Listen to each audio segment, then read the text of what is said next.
irmãos e irmãs em Cristo, celebramos hoje o batismo de Jesus.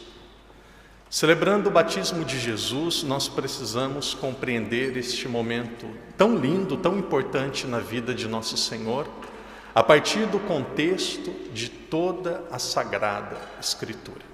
O batismo de Jesus, o batismo do Senhor é compreendido apenas quando é compreendida toda a Bíblia no seu contexto.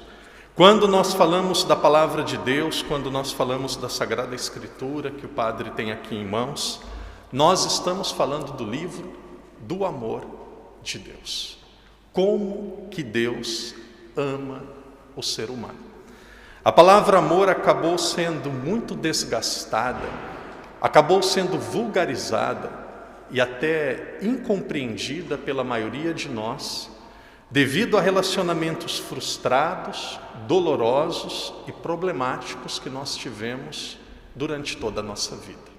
Até relacionamento entre pais e filhos. Muitas vezes o amor não acontece como deveria acontecer. Existem casos que uma mãe deixa um filho em uma lata de lixo. Existem casos que existem violência doméstica. Casos de pedofilia, o que menos existe é na Igreja Católica. Os lugares que mais existe pedofilia é dentro de casa, é nos colégios. O amor acabou sendo incompreendido devido à raridade deste sentimento, desta verdade e desta doação na vida de cada um de nós. Amar é quando você quer o bem do outro mais do que o seu próprio bem. Amar é companheirismo. Amar dói. Amar exige sacrifício. Amar exige entrega. Quando nós olhamos para a Bíblia, nós percebemos que a Bíblia nada mais é do que a história do amor de Deus para com o ser humano. O primeiro grande transbordamento do amor de Deus foi a criação. E não só o ato de Deus nos criar, mas a forma que Deus criou tudo. Não nos falta nada. Padre, e os tornados? E os tufões? E os problemas da natureza? Não coloque na conta de Deus. Não coloque na conta de Deus. Problema do ser humano. Problema do ser humano de não saber cuidar da criação que foi dada por Deus. Maior gesto de amor na criação, a liberdade do ser humano. Amar é deixar o outro ser. Um pai que ama, que não deseja que o seu filho erre, ele não vai trancar o filho em casa e esconder a chave. Ele vai aconselhar, ele vai conversar, se for preciso vai até dar uns tapas, mas vai deixar o filho ir. Veja a história do filho pródigo. O que mais me toca na história do filho pródigo é o coração do pai. O filho disse: pai, me dê a parte que me cabe da herança. Quando que alguém recebe a herança de um pai? Quando o pai morre. O que aquele filho pródigo estava dizendo para o pai? Em outras palavras: pai, você morreu. E o pai dividiu, aconselhou, distribuiu, e o filho saiu com toda a herança. Deus nos ama. Quem ama deseja apenas uma coisa: ser amado. Quem ama e quem já experimentou o amor sabe do que o Padre está falando. Quem ama deseja apenas ser correspondido.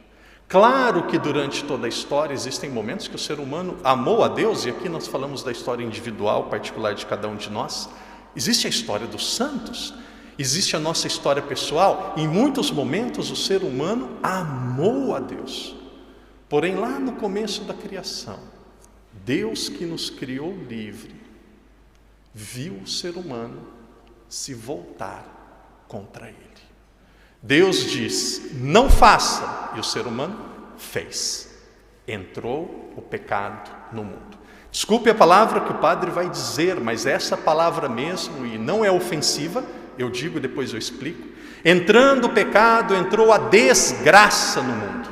Padre, que palavra feia. Não é feia. Desgraça é ausência de graça. Desgraça é ausência de graça. Nossa Senhora, ela é cheia de graça. Porque tudo aqui... Por que Maria vai direto para o céu? Por que Maria é assunta? Porque aquilo que afasta o ser humano do céu é o pecado, é a falta de graça. E Maria é cheia de graça.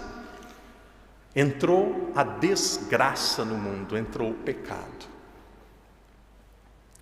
Quem ama, corrige. Quem ama, a palavra não é punir, mas quem ama quer ver o outro se emendar, se corrigir, mudar, se transformar. Não é porque nós exigimos o amor, mas faz parte de quando alguém ama, querer ser correspondido. No momento que o ser humano pecou, entre Deus e o ser humano, houve uma ruptura, que entrou a morte no mundo, e a morte dolorosa como ela é hoje, e o ser humano, depois que ele pecou, quando ele morreu, ele não se encontrava diretamente com Deus, o ser humano ficava dormindo. Era preciso que houvesse alguém que fosse Deus e humano, que tivesse os mesmos sentimentos que cada um de nós, que tivesse as mesmas tentações, problemas e dificuldades que cada um de nós, e não pecasse. Jesus veio, e com a morte e ressurreição de Jesus, o céu é aberto, o ser humano se reencontrou com Deus. Mas como que esse reencontrar-se com Deus atinge a nossa vida de uma forma concreta? Como que esse reencontrar-se com Deus é selado na nossa vida? Através do batismo. Existe um momento que nós somos seres humanos, nós somos parte da humanidade, mesmo que nós não pecamos quando nós estamos no ventre da nossa mãe, o pecado dos nossos pais, o pecado dos nossos ancestrais, de certa forma, atinge a nossa vida. Como um problema físico do meu pai atinge a mim, porque nós temos genes. No momento do batismo, nós somos perdoados pelos pecados da humanidade que foram cometidos antes de cada um de nós. No momento do nosso batismo, é como se nós fôssemos inseridos, como se nós fôssemos injetados, como se nós fôssemos mergulhados em Jesus. E Jesus sabia disso. Então, quando nós falamos do batismo, e aqui nós chegamos no Evangelho de hoje, o batismo deve ser percebido a partir de duas formas diferentes. Havia um batismo que acontecia antes de Jesus. O batismo antes de Jesus era um batismo de preparação, um batismo de espera. Haviam várias pessoas que batizavam. As pessoas sabiam que o Salvador viria, que Deus se faria gente, e elas queriam esperar, e para esperar pelo Salvador, elas queriam estar purificadas. Elas queriam estar vigilantes. Então haviam algumas pessoas que batizavam. O batismo era um costume naquela época para esperar pelo Salvador. E depois de Jesus acontece o batismo como sacramento. Acontece o batismo como uma realidade que perdoa os pecados. Jesus não foi batizado em nome do Pai, do Filho e do Espírito Santo. O batismo que nós recebemos e o batismo que Jesus recebeu é totalmente diferente. E aqui o padre diz com outras palavras o que eu acabei de dizer. O batismo que Jesus recebeu era um batismo de espera, de preparação. O batismo que nós recebemos é um sacramento. E aqui entra mais um dado do amor de Deus. Jesus não precisava ser batizado. Jesus não precisava ser batizado. Ele não precisava se colocar à espera, porque ele era o esperado. Ele não precisava se preparar, porque ele era o motivo da preparação de todos. Mas Jesus entrou na fila do batismo, e quando Jesus foi batizado por São João Batista, o autor do batismo foi batizado. Quem ama é humilde. Quem ama dá exemplo. Naquele momento que Jesus é batizado, Jesus diz a cada um de nós: quando nós somos humildes, quando nós somos simples, nós conquistamos o coração de Deus. E aí nós temos hoje o segundo batismo, e aqui é o batismo de fato, quando, até como crianças, nós fomos batizados.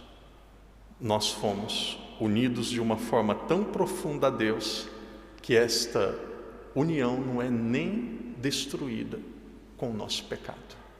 Esta união, ela apenas aumenta e alcançará a sua plenitude no céu. Alguns podem dizer assim: por que batizar as crianças?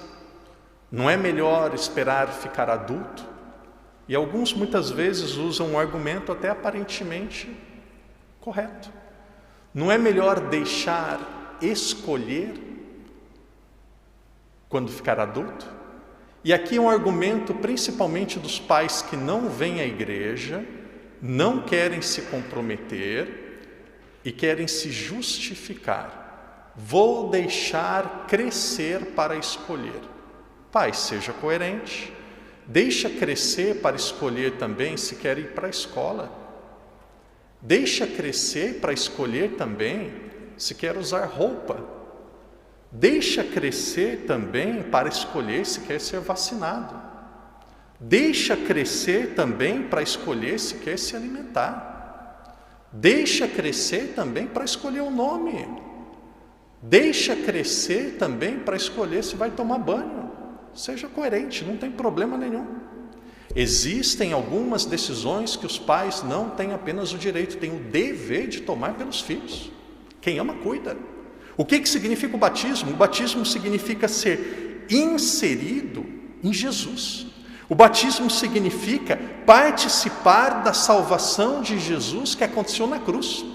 Ser batizado não significa ser membro de um clube de futebol. Aqui em Macau nós temos um local muito bom de almoçar e de jantar, nós temos o clube militar aqui. O padre faz até propaganda, depois vou ganhar um almoço no clube militar. Ser batizado não significa ser sócio do clube militar. Ser batizado não significa ser sócio e torcedor de um clube de futebol, que é uma opção que você tem, racional, que você faz um pagamento e você se insere em algo. Não. Ser batizado não é isso. Me recordo uma vez, e já disse em outros momentos, pelo menos uma vez, quando eu tinha 16, 17 anos. 17 anos, quando eu fiz o meu primeiro retiro, e ali começou a surgir no meu coração a vontade de ser uma pessoa de Deus. Depois, com 18, 19 anos, me recordo um homem muito sábio no Brasil, que ajudou muito na minha conversão e para eu entrar no seminário. Quem sabe um dia essa reflexão possa até ser ouvida por ele. Professor Felipe Aquino. O professor Felipe Aquino, ele é doutor em física quântica. Ele estudou em um local do Brasil chamado ITA, Instituto de Tecnologia Aeronáutica, onde se faz aviões. E ele era reitor daquele local. Um homem extremamente inteligente, intelectual, cientista. E uma vez, em uma das suas palestras, ele dizia: se vocês entrarem no meu escritório ou gabinete, vocês vão perceber que existe na parede apenas um certificado. Não é dos cursos internacionais, não é dos mestrados, doutorados, doutoramentos que eu fiz. Existe apenas o certificado do meu batismo. Quando eu fui batizado, foi o dia mais importante da minha vida, porque eu comecei a participar da igreja. Queridos irmãos e irmãs, que nesta celebração de hoje Deus nos ajude a recordarmos o nosso batismo e a vivermos o nosso batismo. E vivermos o nosso batismo, e aqui o padre caminha para o encerramento da reflexão, significa corresponder àquilo que Deus faz por cada um de nós. Deus nos ama, nós devemos amar a Deus. Amar a Deus significa ser santo, significa ser santa. Uma das formas que nós temos de ser santos é a nossa vocação. Vocação é algo tão lindo, vocação é algo tão bonito. Cada um aqui conhece a sua vocação. Quanto mais eu vejo, quanto mais eu medito para a minha vocação, mais eu amo a minha vocação. Quando eu olho para a minha vida, eu percebo que existiram muitas possibilidades. Mas eu escolho ser padre. Quero ser padre. E cada um olhe para si e diga sim a Deus. E nós vamos fazer destas palavras a nossa oração. Amor se paga com amor. Amor retribui-se com amor. Deus não nos deixa faltar nada. Às vezes nós não entendemos no momento. Existem algumas situações que a gente não entende no momento. Às vezes passa um dia, 1 hora, a gente fala: Deus realmente é sábio, foi bom, me ajudou, me amadureceu. Às vezes passa 1 ano, às vezes passa a vida toda, mas nada que acontece na nossa vida aconteceu se não fosse para nos fazer pessoas melhores. Amor se paga com amor. Aqui talvez seja um momento para muitos de nós, e eu repito algo que eu já falei muitas vezes, e eu como pai espiritual preciso falar. Talvez seja um momento para cada um de nós fazermos uma boa confissão. Durante a missa toda, aqui atrás, nós temos o confessionário, o Padre André fica lá. Maior parte do tempo sozinho, ninguém vai.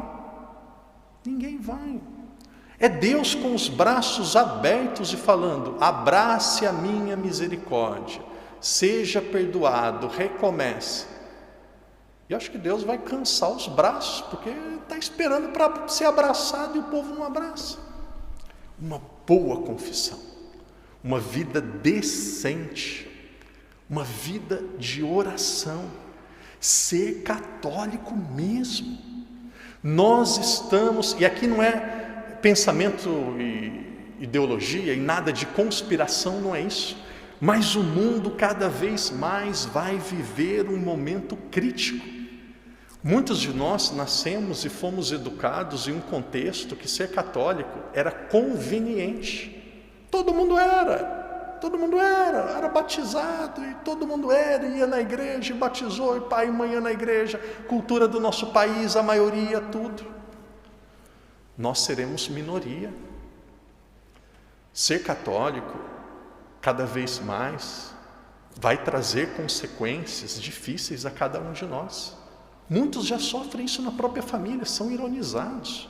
Muitos sabem que no mundo do trabalho, se falar de fé, vai ter dificuldades. E aqui eu digo: aguenta firme. Aguenta firme. Se você precisar se posicionar, se posicione. Nós podemos ter 2 certezas.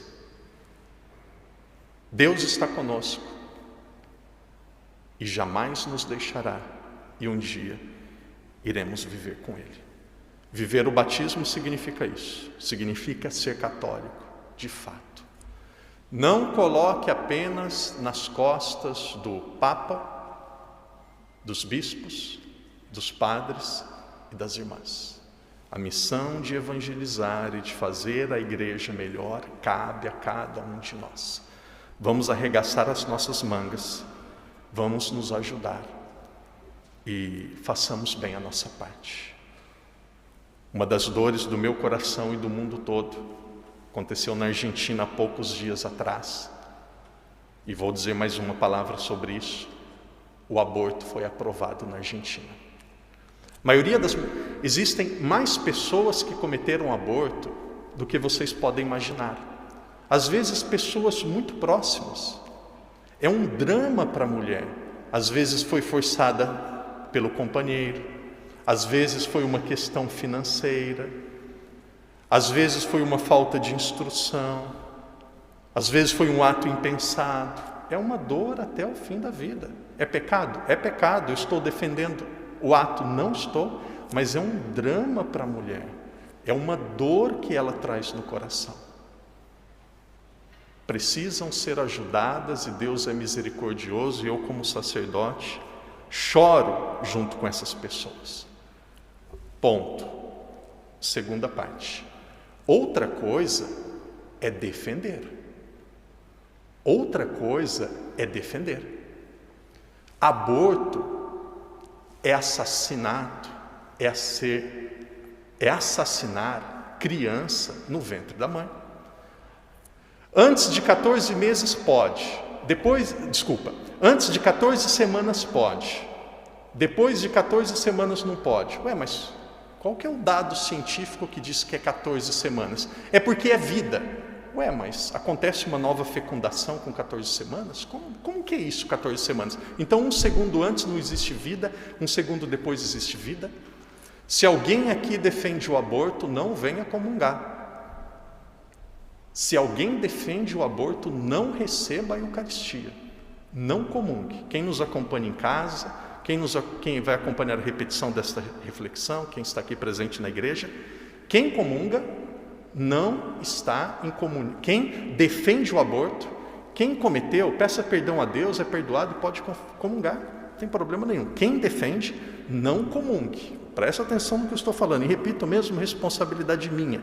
Quem defende o aborto, não comungue, não receba a Eucaristia, não receba. Converta-se, reflita sobre o seu pensamento. Padre, quem foi estuprado? Nós queremos salvar as duas vidas. A mãe, um bom tratamento, uma boa ajuda, muito amor, e se ela não conseguir lidar com aquela situação, que doe a criança para a igreja, para as irmãs, para alguém. Mas matar, não. Queridos irmãos e irmãs, que Deus nos ajude a recompensar, a pagar, a retribuir o transbordamento do amor de Deus na nossa vida e pela humanidade, amando a Ele através das nossas entregas, através do nosso sim, através da nossa santidade.